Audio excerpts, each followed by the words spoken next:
L'éditorial du matin, c'est une réflexion sur l'actualité brûlante, des développements importants, des sujets d'ALIA et d'intégration. C'est tous les matins sur Studio Qualita.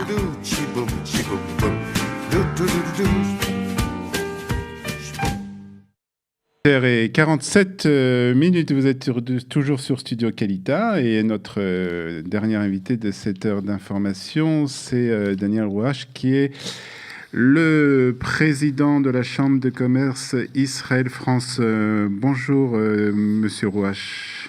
Oui, bonjour. Je suis également professeur à l'ELCT Europe en France et au Technion à Haïfa. Voilà, vous êtes professeur, donc on va vous appeler professeur, ça sera plus simple. Non, appelez-moi comme vous voulez, peu importe.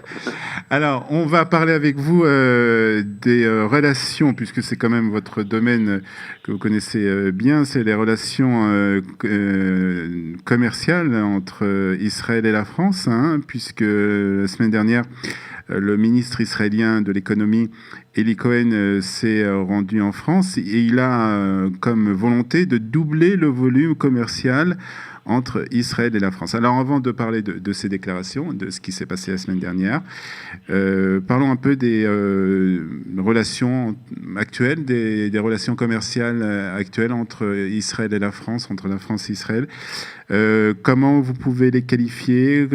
Quelle est l'ampleur de ces relations? Alors écoutez, si on prend une échelle de 1 à 5, 1 étant faible, 5 étant le maximum, très honnêtement, on se situe à peu près 3, 3,5.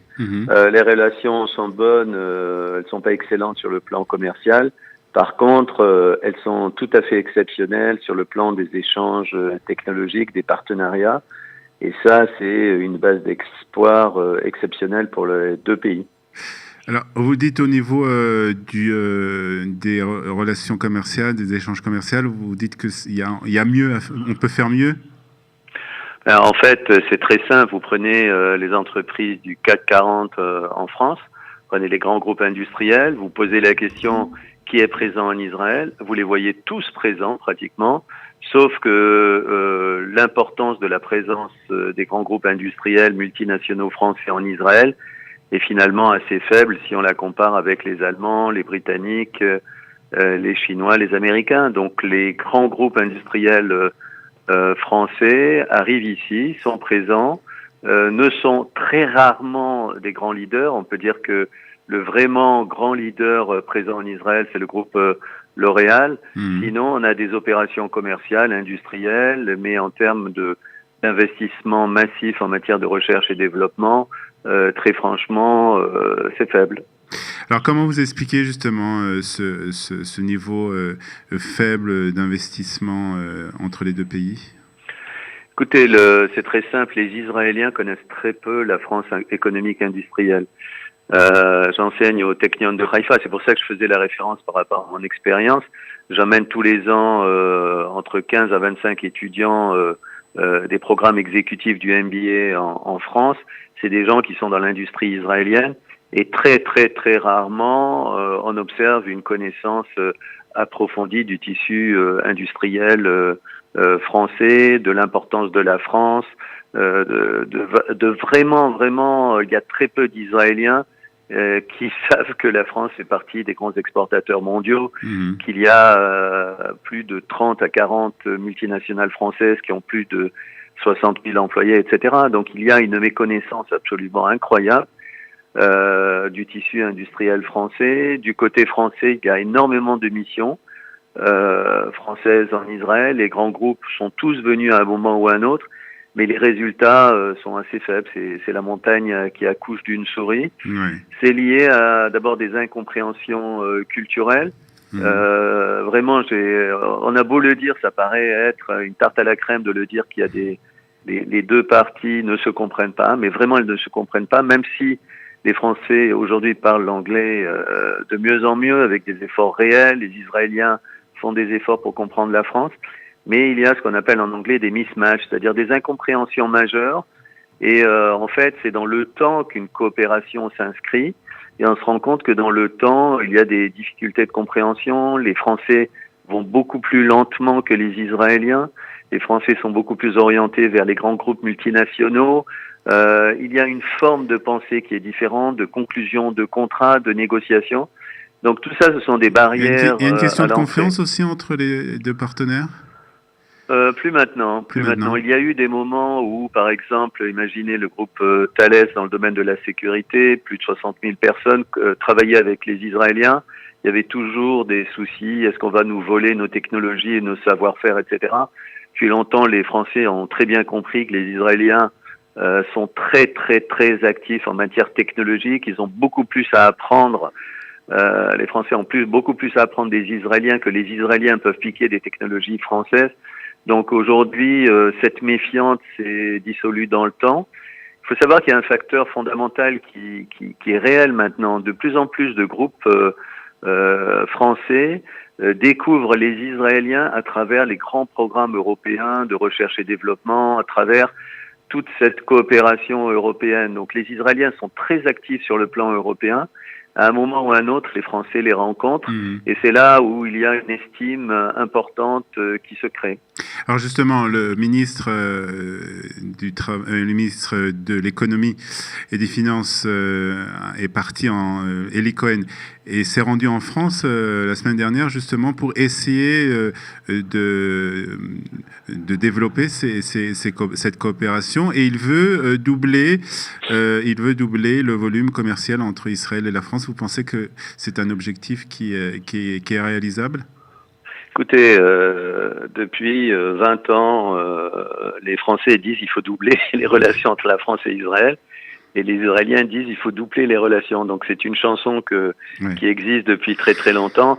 La visite du ministre israélien à Paris, elle est liée d'abord à une coopération binationale qui est en train de dépasser les obstacles. Lorsque Bruno Le Maire est venu ici en Israël, il est venu très sérieusement pour établir des véritables liens. Il a fait des avancées, il a été très sympathique avec les Israéliens. Il a dit aux Israéliens, ma porte est ouverte, vous pouvez venir me voir à Paris. Et il existe à présent, et avant l'émission, vous m'avez posé la question si j'étais avec Eli Cohen à Paris. Je n'y étais pas, mais j'ai assisté à Jérusalem après sa mission à une réunion extrêmement importante entre Français et Israéliens pour faire le point de la situation. Et je peux vous dire que la création d'une belle atmosphère de coopération est fondamentale entre la France et Israël. Et c'est en train de se passer ? La réponse est oui. La réponse est oui. C'est un véritable paradoxe. Et c'est lié au push de Emmanuel Macron. Quand Macron est venu ici en Israël, il a fait des déclarations extrêmement positives. Il a découvert le high-tech israélien, la Startup Nation. Et il a importé des idées israéliennes en France, et impossible pour un ministre français de ne pas le savoir. Donc le ministre de l'économie française et le ministre de l'économie israélienne ont des champs à explorer qui sont véritablement communs avec un intérêt. Et vous pensez que ces champs sont plus particulièrement dans le domaine des nouvelles technologies, de la high-tech, des startups? La réponse est oui. Il va y avoir Vivatech, il y a un immense événement qui va se dérouler à Paris au mois de mai. Oui. Il va y avoir au moins une centaine d'entreprises israéliennes qui vont venir à Vivatech. L'an dernier, ça a été un succès, mais les Israéliens auront un stand. Au mois de juin, il y a un méga événement qui est organisé à Paris avec des réservations de salles immenses pour proposer aux Français le meilleur de l'innovation israélienne, avec des stands, avec des entreprises qui se déplacent. Donc la venue du ministre Cohen à Paris, c'était lié à la préparation des grands événements binationaux. Et ces fameuses cette année, en 2018, c'est l'année croisée France-Israël. Et normalement, ça devait être presque exclusivement autour de la culture, mais on a rajouté l'innovation et la coopération binationale. Donc, avec plusieurs événements qui auront lieu donc, cette année dans le cadre du 70e anniversaire de l'État d'Israël, des événements donc entre la France et Israël. Il y aura aussi beaucoup d'événements ici en Israël, bien entendu. En fait, la comptabilité a été faite par l'ambassade de France. Il va y avoir 180 événements, dont certains événements vont être vraiment importants. Et les deux parties remontent les manches pour collaborer, coopérer. Donc on pense que l'année 2018 sera l'année où on va rebooster les relations entre les deux pays. Il y a un autre facteur qui joue qui est très important, la LIA de France. Contrairement à ce que des imbéciles racontent dans des émissions stupides à la télévision, il y a une élite française qui est là en Israël, des gens qui ont des diplômes et surdiplômés et autres, qui travaillent dans des startups. Oui. Et ce tissu high-tech de jeunes Français qui réussissent de manière merveilleuse, ce sont eux qui sont en train de porter les espoirs nouveaux de la coopération entre la France et Israël. Et on en parle, on en parle régulièrement sur Studio Qualita dans les émissions qui nous consacrent. Je sais, vous faites un travail sur ça. Mais quand, vous savez, Eli Cohen va à Paris, de plus en plus, vous avez des jeunes israéliens d'origine française qui entourent les gens autour du ministère. Et ça, c'est tout à fait nouveau. Ouais. Auparavant, il y avait un désert de francophones autour du ministère de l'économie. C'est plus du tout le cas. Il y a maintenant des élites. Il y a des gens qui connaissent, qui savent, qui établissent des liens. Et cette multiplicité de liens est en train de changer tranquillement la donne. Les grandes multinationales françaises ont compris l'importance d'Israël. Moi-même ici, en Israël, à la Chambre de commerce Israël-France, je suis le témoin de grands groupes bancaires venant ici débarquer en Israël. J'avais pas le droit de le dire auparavant, mais on a organisé une mission pour une très grande banque française. Cette grande banque française a signé un accord avec la banque Hapoalim, c'est la Société Générale, un accord de coopération sur le plan technologique. Et il y avait ici en Israël les grands leaders de la Société Générale et d'autres groupes bancaires. Donc, je peux le dire parce que ça a été annoncé à Paris dans le cadre d'une conférence publique. Il y a quelques jours, moi-même à Paris, j'ai organisé à l'ESCP Europe la venue de députés de la Knesset. Il y avait également l'ambassadrice d'Israël. La salle était pleine et c'est là où on a vanté la réalité de la Startup Nation d'Israël. Et je vous avoue que ça faisait plaisir de voir qu'on pouvait amener à Paris, au cœur de Paris, les députés de la Knesset pour parler de l'économie, de l'industrie et du high-tech.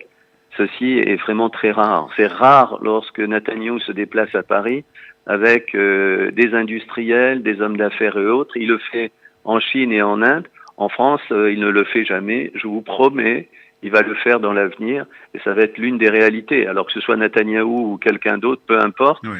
Mais le continu des relations binationales est bien là et ça s'inscrit dans le temps. Une réalité qui semble positive en fait. La réalité est positive, les espoirs sont très positifs, mais s'il y a une croissance des relations France-Israël, il y a une hyper-croissance des Israéliens avec la Chine, l'Inde et des pays d'Asie. Et ça, c'est une situation qu'il faut tout à fait comprendre. On a les relations entre les deux pays France-Israël sont ce qu'elles sont, alors que on assiste à un boom extraordinaire avec la Chine, avec l'Inde, qui sont liés aux échanges technologiques et autres. Et le volume n'est pas le même, bien entendu.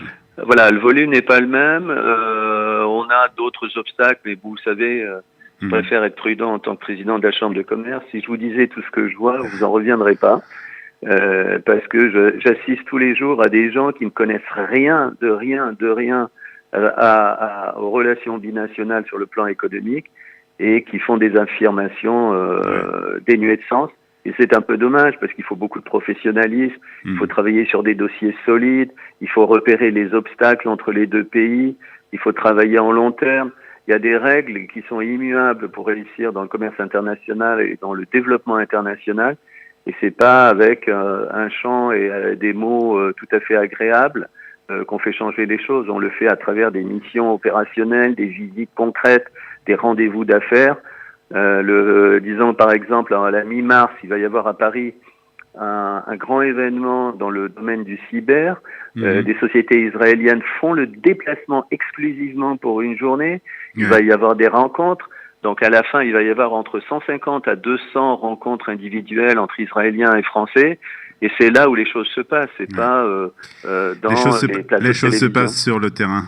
Oui, absolument. Merci beaucoup, professeur Rouache, pour ces explications concernant les relations entre Israël et la France au niveau commercial. Merci beaucoup. Bonne journée à vous. Merci.